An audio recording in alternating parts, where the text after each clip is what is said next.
Jester. We're going to go into the draft, though. Yeah, let's do it right now, as it looks like game number 1 here on Cursed Hollow is about to get underway. And first ban is, first ban is actually going to be here for Momentum, and they have chosen to ban out Zagara.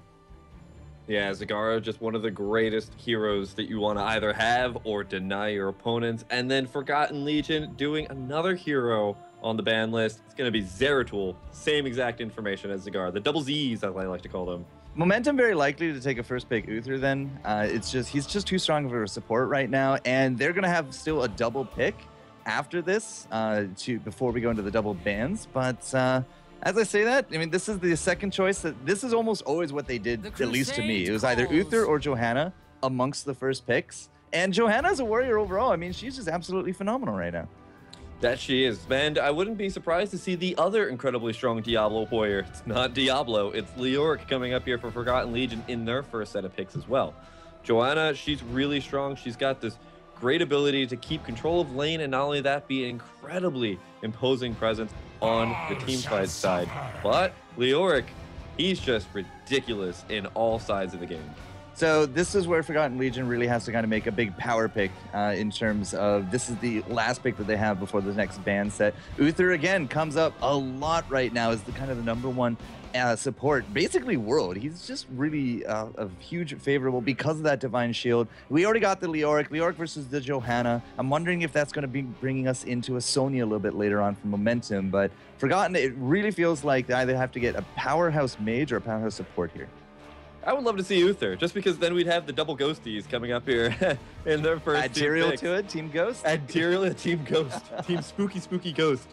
But they go for the Kael'thas instead, which is pretty cool because, you know, he's a very strong mage. You just mentioned, you know, they need a powerhouse mage. Kael'thas fits that role. Yes, absolutely. So a little bit of damage, a little bit of the front line there. Very likely you're going to be looking at a double warrior a little bit later on here from Forgotten Legion. Tyrael actually does still do fairly well, especially in Korea region. Still kind of that #1 kind of pick for an actual warrior. But as we go into this Momentum, again, you know, we talk a lot about Uther. This is definitely where I would expect to see him come out right here. And Momentum, I mean, if they do want to go into a double warrior, they don't really need to force it out right now. If they do pick up an Uther, they got their support. And geez, they're just going to prove me all wrong today as they take a Malfurion instead. Very curious choice. Would this follow up with a Valley, you think? This could follow up with a lot of different choices here, but the Malfurion over Uther's, well, I mean, Uther mechanically is a very, very taxing hero to play, so maybe they want to feel, maybe their support player is just not comfortable playing Uther. It's kind of like when we used to see Zeratuls pop up all the time, and some teams would just ban them out as the first pick, which generally you'd put for the second pick to have to deal with Zeratul. And it's just, you know, maybe they're just not comfortable with that hero. They pick up the Raynor, which I believe we saw yesterday when we were watching them play in the ESL Open Finals. They love to play that Raynor. And now we're going on to the second tier ban phase. I'm not going to be surprised if we see Momentum ban out Uther as their next ban. I'm really surprised. No Jaina, no Uther in these first few picks. That is really a little unnerving as we go into this next match. But, I mean, Momentum with the Raynor. Are they setting up for like a Protect the Hammer kind of comp, I wonder? Well, it's Cursed Hollow. The Siege specialists do shine on this map. It's actually pretty interesting. They could very well be going into a triple Warriors composition with Johanna already being on their side. You're right. With a Raynor there. A Raynor in the first couple of picks. They could go for the double Warrior for their last couple of picks. Now, the only thing there is that Forgotten Legion will still have that last pick. They could pick up a Vala and get that Giant Killer at level 13 if Forgotten Legion kind of catches wind of this. Which is really interesting I say catch wind because Falstad just gets banned out. You're kidding me. All right. Not that I think we would have foreseen a Falstad coming into this. Momentum has themselves set up for a triple warrior, as you said, very easily. They could easily go for an Uberak, Muradin. Sonya, as I said a little bit earlier, I think would definitely complement Johanna very well, especially if she can get into that back line with Leoric kind of sitting around there. But there's the Uther ban finally. They're not willing to give that across to Forgotten Legion. Perhaps that's why they did actually go for the Malfurion there. They knew that they weren't going to be setting up with the Uther, and they had that pick, that ban available after the Kael'thas was picked up from Forgotten. Yeah, so that's why I'm thinking, next couple of picks could definitely go either way for both these teams. I mean, we're looking at some really interesting decisions in terms of bans just with that Falstad alone. The Uther, of course, always makes sense. Forgotten Legion, they could go for a number of different picks. They go for Nazeebo, so they've got the really strong backline. They can go for Karazim, I would feel, as their support. Feels right, yeah. And then go for that second warrior and be like the triple front line with the double back line that's just kind of laying waste. If they do go for the double warrior front line, Karazim feels like kind of what they're going to need. But I would also leave that for a last pick here. There's no rush for it. So if they do want to leave their support to the last and Karazim comes out and it is going to be a triple warrior for momentum, the 7-sided strike will be a really good answer. 7-sided strike would be, it's a really, really strong heroic. Only if, though, if you really section off like one hero and get all of those on one hero. 1 to 2 heroes, I would say, is 1 to 2. Kind of Yeah, what 2 is getting a little bit pushy, but sometimes if you get 3 heroes and they're smart with their positioning, triple warrior came on in there. There's the Sonya, there's the Rexar. They actually did this to me, but with an Uther instead of a Malfurion. So this is my first time I actually get to see Shuffler, the support player, not on Uther. It's going to be fun. They immediately pick up the double warrior. They have that basically in their pocket. Forgotten Legion, it feels like they do need that Monk at this point. Yeah, Monk definitely, it has to be their pickup. There's no way that they can go against this without having some sort of really good health percentage damage. And Monk would definitely be that great asset in the beginning. The great thing here is that they also picked up Rexar too. I mean, granted, Forgotten Legion didn't have a chance to pick up another warrior because they needed a support. But Rexar was actually, I was noticing, pretty good against triple support just because of the Misha charge really interrupts the forward momentum of a warrior. So they are going to take Rhaegar. They're going to play it more safe rather than more destructive. The problem is with this is that momentum can easily just kind of collapse on top of Rhaegar and destroy him. There's no ice block there for him. There's not going to be any kind of divine palm or 7-sided strike immunities. The mobility is not there. There's no radiant dash. Rhaegar can only wolf form out of this. So in terms of the comps, I think momentum with their stun-based and hit point-based comp from on Cursed Hollow, I think momentum definitely has a little bit more of an upper hand here. I mean, there's no giant killers, very squishy Forgotten Legion team. Mirrodin does have his mobility. Leoric, of course, as a little bit of an anti-tank, does get countered by Sonya just a bit. So in terms of the draft, I think I'm liking momentum a lot more. I feel like I have to pretty much agree here. Momentum just has a really great draft just to take advantage of what I think we've seen pretty much throughout most of the metas in all of the regions so far. It's just a really strong draft, and Raynor is really kind of popping up. He's really just been such a great asset to a lot of teams, so I feel like they probably do have a little bit of a better draft, but that doesn't mean that Forgotten Legion's down and out. Nope, not yet at all. Of course, it is on them now to just kind of show us the way. But as we go into it, looks like Cursed Hollow is now ready to go, and we're going to be loading in. I'm actually really excited, Kev, because I have not been behind an actual casting position for ever since before California, and I feel like you're just going to carry me here. Oh, I'm going to carry you? Are you sure? Because you're the one who was getting all those big gigs. I'm the one who's been sitting here on these online tournaments. I feel like you're going to be the one that's going to have to carry me, All I've done is play Team League and do replay analysis. That's all I've done these last 3 weeks. So either way, I mean, I'm looking forward to it. It's definitely good to have you back here, sir. And as game number 1 of Momentum and Forgotten, are off to the races, I'm still feeling Momentum has a bit more of a oomph to them at this point. You want to say they have a little bit of momentum to them? Yes, I think, I would totally go with that. Yeah, let's go with that one. So we've got over here on the left-hand side, none other than Momentum. They're going to be spawning here with Insider on the Raynor. We've got Heyoon on the Sonya, Risen Bane on the Rexar, Labarbi on Johanna, and Shuffler on the Malfurion. Yeah, Shuffler with that support. And on the flip side, Classy Badger is going to be playing out in the Kael'thas, Dutch up there with that Malfurion. Argy is going to be on the Leoric. We got Ant-Man on Rhaegar. And Gears going to be apparently solo Witch Doctor. Now again, all right, mid there. Yeah, a little bit of a scuffle here. Really good Wraith Wall coming in there from Argy to just get away. And he's going to survive. So that's a great target to have is a Leoric, just because you're going to be able to get away pretty much 90% of the time. So again, laning doesn't feel super strong right now from Forgotten. They have these big 2 immobile squishies, right? And we have a triple warrior here for Momentum, and that's going to be that Rexar is basically just a giant CC bot, right? So I mean, you have to be guarding your Kael'thas, you have to be guarding your Nazeebo, and Nazeebo versus Sonya, I'm not entirely too sure which way that's going to end up going. I feel like this is actually pretty good for Nazeebo. The only thing he has to be a little bit careful is he's throwing up those zombie walls, and that could really help Sonya get a lot of whirlwind healing back, kind of keep her with a little bit more sustain. So he has to be a little bit careful about using those, but his spiders and his poke damage should be able to kind of ward Sonya away. Yeah, you'd expect. Now, LaBarbie in the mid 2v1, I mean, that's really just going to favor momentum because she can hold that 2v1. And now we got a little bit of a push now going up top as well. The wave clear from Classy Badger, I mean, that'll be okay, especially since he can just empower Qs, but he's going to run dry on mana by the time we get to a tribute. Yeah, that's going to be one of those things you always have to keep in mind is just how much mana you're going to have before we get into the tribute. And the tribute phase is going to start somewhere between the next 30 to 50 seconds. We're going to see that first tribute show up. So that's a good amount of time to really start just kind of slowing down, get that sustain in, and really just spend your mana wisely. And maybe even just plan to go back at some point, but make sure you don't lose any of that experience. Our Malfurion player here actually took Harmony as we had a big gank into the bottom lane.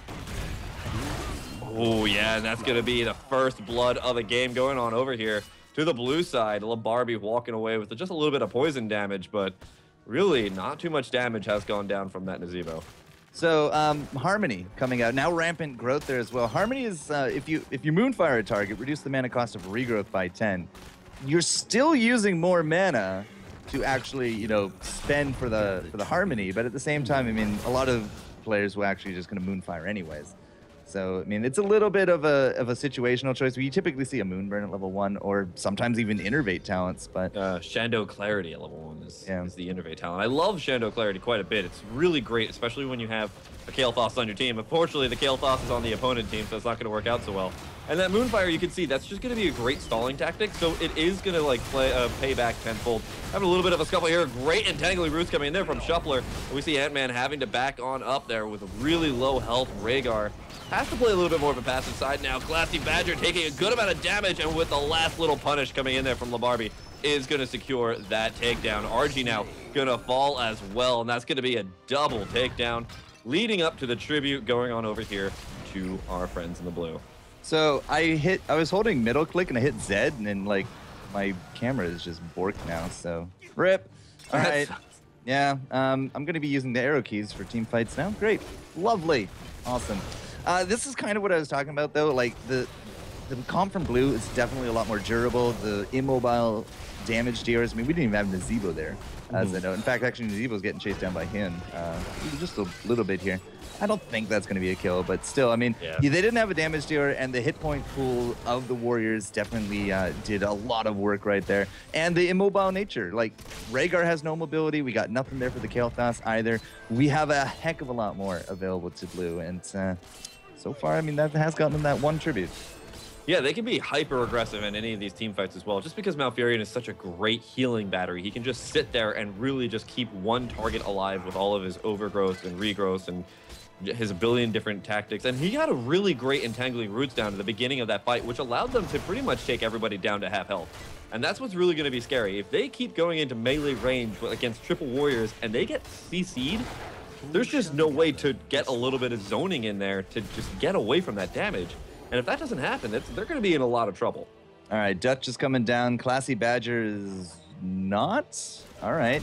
And with the tribute now spawning towards blue, and Rexar and Hyun actually just finished off the boss, by the way. Yeah, so pretty fun things you can do with Rexar. This is going to be 100% going the way of momentum. Like, Gears now bottom. He's going to be forced to kind of be on this big defensive push. Risen Bane's going to be pushing out with that Golem. I thought perhaps it would be a split into the mid. Classy Badger's getting free farm into the top, but I mean, I think we're actually in danger of losing the fort down here. Yeah, this is going to be a fort. There's no way that they can come in here and defend, especially because they're pulling in a Murden and a Rhaegar. They have no range damage here except for that Nazebo, and that's a very, very solid force coming in here from Momentum. There's no way they can poke in here politely, deal damage to that Grave Golem except for Nazebo, and because of that, that's going to be that fort going on over here to Momentum. 9 to 8 in the levels.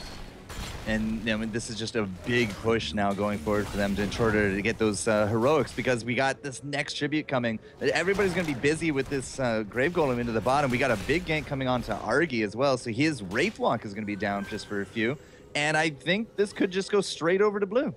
Yeah, there's no way that we can see Forgotten Legion coming into this fight and actually getting a good position. We already saw that Momentum was just there. As soon as the tribute was starting to spawn, that's a great position just because on this map, there's so many choke points. If you're in position already, it's almost impossible for your opponents to really break in there, especially because they're going against Triple Warrior. They have to go for a kiting method. getting into those little situations against choke points and you have to kite your enemy back, there's no way you're breaking in before that tribute's going to get taken. So, solo bosses, 3 tributes, now level 10 as well coming into it. It does have the Hyperion coming in, Wrath of the Berserker, Unleash the Boars, Tranquility, Bless Shield. So, I mean, this is just going to be huge zoning right here. If anything that Red wants to fight, they have to go through, what, Boars and Hyperions, the Tranquility, the stuns, and then a Wrath of the Berserker on top of that as well. Like, Blue's looking good, man. The Wrath of the Berserker, I feel like, is like one of my favorite talents that I've been seeing quite a bit. And I just love just how aggressive you can be as a Sonya. And not only that, but just melt somebody that's just a little bit too unaware. We're going to see probably that Sonya just like come from a flanking side, pop that Wrath of the Berserker, and go straight in on that Kael'thas. And that's just a really terrifying thing to see as a Kael'thas. Because you're like, oh, I missed my gravity lapse. I'm dead. Like, if you don't get all of your CC down perfectly, it's going to be really rough. Grave Golem is going to get captured here. But it looks like Dutch is going to put a huge question on that Phoenix. That's going down. A lot of damage going down. A lot of AoE. A great Ravenous Spirit to take out a couple members here of Momentum. We're actually seeing Leorc stand on the point. Can they actually break it? Can they hold it? Ant-Man now coming in here. Leorc has fallen. And I don't think Ant-Man has the life force to stay alive long enough. No Momentum is going to be able to capture this Grave Golem. Going to be able to take Gears out as well. The Golem route. Oh my god, the Golem route.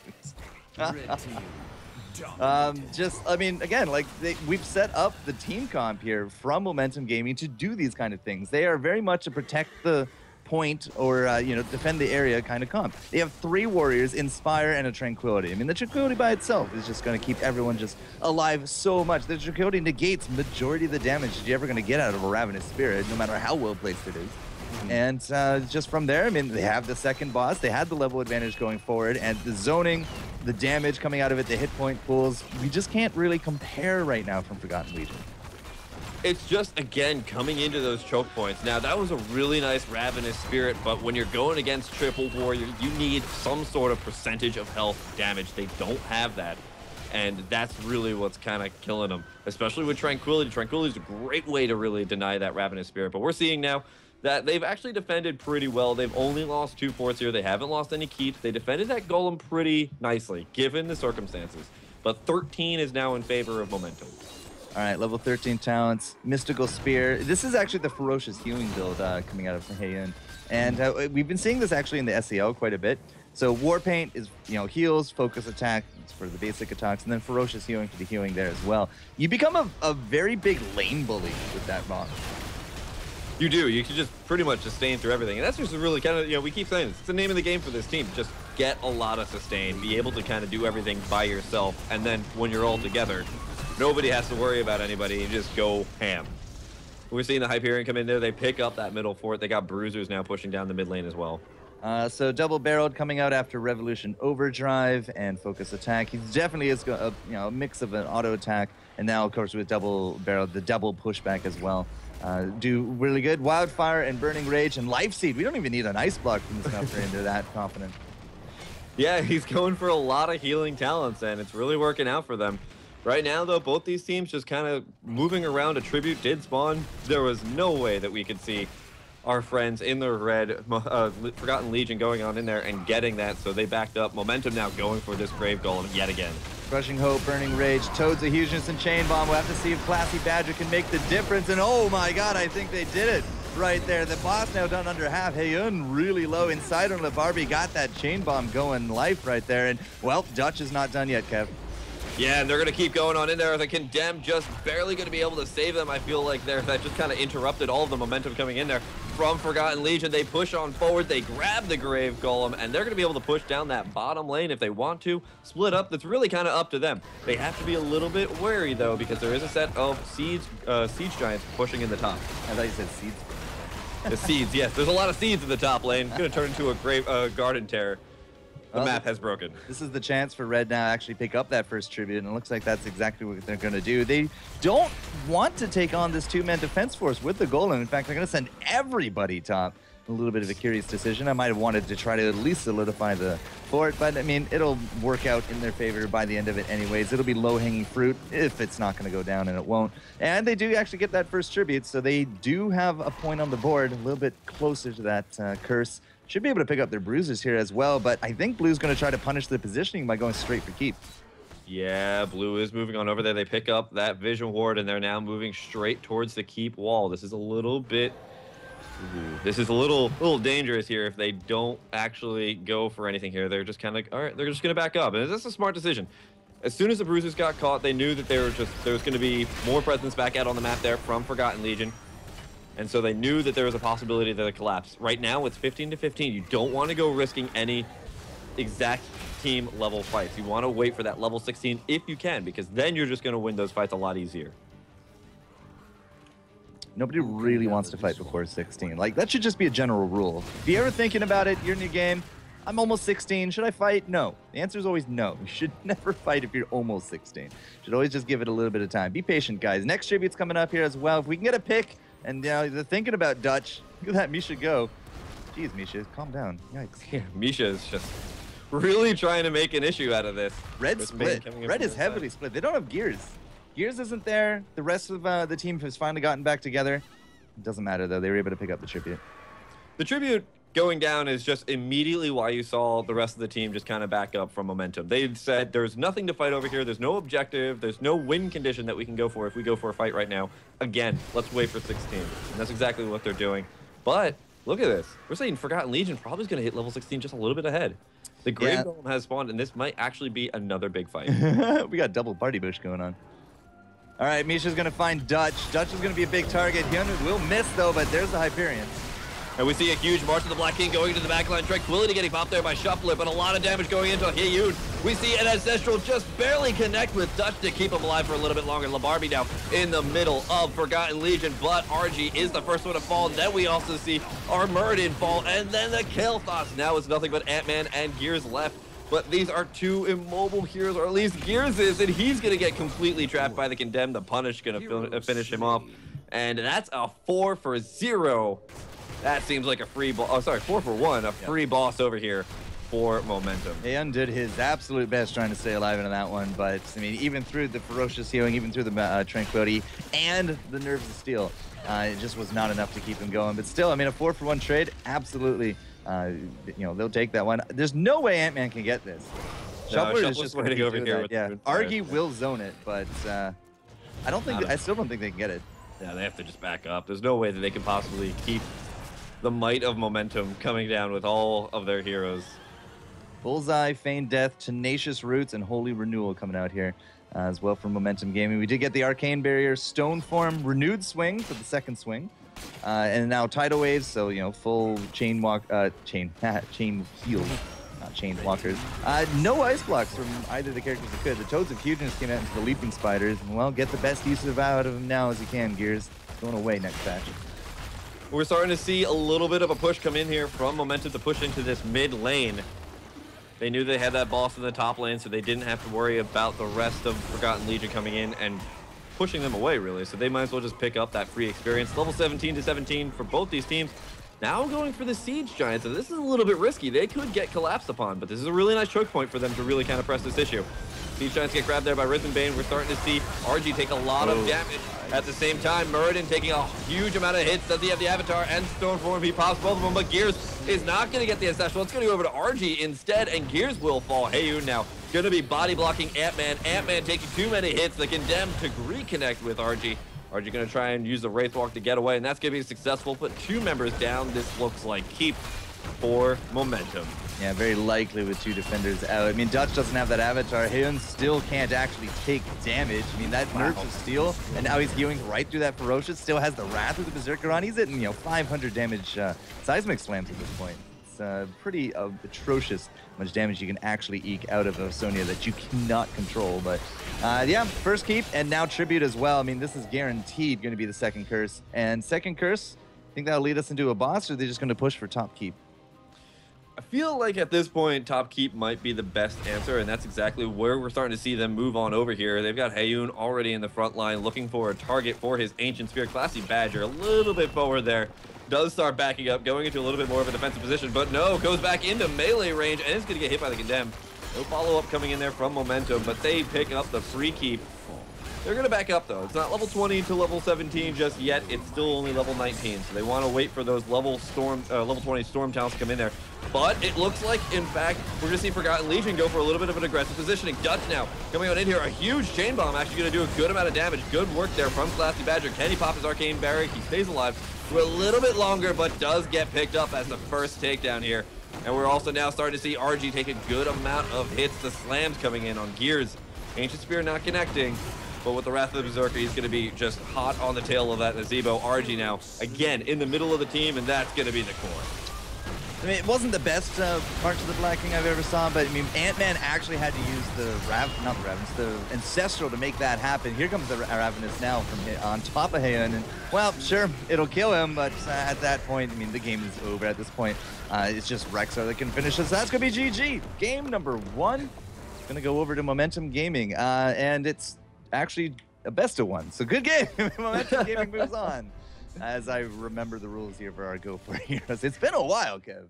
It has been. It has been a while since I've casted Go4Heroes, so I always forget. Is it best of 1, best of 3? It is a best of 1. So we're going to be going on into the next corner of the bracket and just kind of checking out what we're going from here. This is the round of 32. So round of 16's up next. Yep. If I did my math. Caster math. Caster math. No, you divided by 2 excellently, sir. No, not a problem whatsoever. Nailed it. This is where we now see some of the more powerhouse teams come in. Nova Gaming, 2Art Gaming, Team Blaze all had buys in the first round. And, you know, it said back at draft a little bit, momentum felt like they had, as we said, a little bit more momentum going forward. The health point pools really just kind of defended their picks very strongly when it came to a lot of those tributes in the contest, the boss steal or the attempted boss steal. Well, one of them happened, one of them didn't. But when it comes down to it, man, like the Malfurion was a huge setup in the Rainer. As soon as you saw that, you just called it. That was really good stuff, sir.